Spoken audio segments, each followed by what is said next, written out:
ನೋಡಿ ಹೆಂಗ್ ಕಾಣ್ತಿದೆ ನೋಡಿ, ನಿದ್ದೆನೆ ಮಾಡಕ್ಕಾಗಲ್ಲ ಅವ್ರಿಗೆ, ಮೈಕೆಲ್ಲ ನೋವು ಬಂದು ಹಾಳಾಗುತ್ತದೆ, ಅವ್ರು ಎದ್ದು ಓಡಾಡ್ತಾರೆ.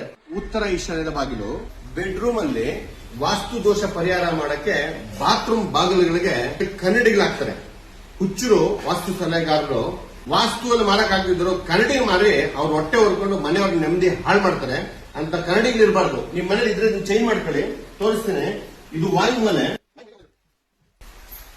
ನೋಡಿ, ವಾಯುಮೂಲೆಯಲ್ಲಿ ಇದೊಂದಿದೆ ನೋಡಿ, ಫ್ಯಾಷನ್ ಡಿಸ್ಕೋಗಳಲ್ಲಿ ಹಾಕಂತ ನೋಡಿ. ಇದು 1% ವಾಸ್ತು ವರ್ಗ ಆಗಲ್ಲ. ಇದು ಮುಟ್ಟ ಆರ್ಡರ್ ಮಾಡಿಸೋಂಥದ್ದು. ಇದು ಕನ್ನಡಿ ಮಾರಾಟ ಮಾಡೋಕ್ಕೋಸ್ಕರ ಬಾತ್ರೂಮ್ಗೆ ಮುಟ್ಟ ಹಾಕೋದು. ಈ ತರ ಇದ್ರೆ ಫಸ್ಟ್ ತೆಗೀರಿ. ಇನ್ನೊಂದು ಮಾಸ್ಟರ್ ಬೆಡ್ರೂಮ್ ತೋರಿಸ್ತೀನಿ, ನಡೀರಿ.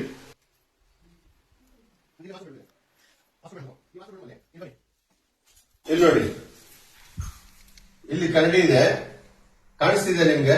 ಈ ಕನ್ನಡಿ ನೋಡಿ, ಈ ಬಾತ್ರೂಮ್ಗೆ ಇನ್ನೊಂದು ಕನ್ನಡಿ. ಇದು ಫ್ಯಾಷನ್. ವಾಸ್ತು ಮನೆಯಲ್ಲಿ ಸಮಸ್ಯೆನ ಬಗೆಹರಿಸಕ್ಕಾಗದಿದ್ದವರು ಇಂಥ ಒಂದು ಮುಟ್ಟಾಳ್ತನ ಕೆಲಸ ಮಾಡಿ ಮನೆಯಲ್ಲಿ ಮಲಗುವಂತ ವ್ಯಕ್ತಿಗೆ ಇಲ್ಲಿ ಮಲಗ್ತಾರೋದು ನೋಡಿ, ಹೆಂಗ್ ಕಾಣ್ತಿದೆ ನೋಡಿ, ನಿದ್ದೆನೆ ಮಾಡಕ್ಕಾಗಲ್ಲ ಅವ್ರಿಗೆ, ಮೈಕೆಲ್ಲ ನೋವು ಬಂದು ಹಾಳಾಗುತ್ತದೆ, ಅವ್ರು ನಿದ್ದೆನೆ ಮಾಡಲ್ಲ, ಎದ್ದು ಓಡೋಗ್ತಾರೆ. ಈ ತರ ಸಲಹೆಗಾರರು ಸಿಕ್ಕರೆ ಕರಡಿಗಳನ್ನ ಹಾಕ್ಸ್ಬೇಡಿ. ಕರಡಿ ಇದ್ರೆ ಬಿಡಿಸಿ ತೆಗೆದು ಆಚೆ ಇಡಿ.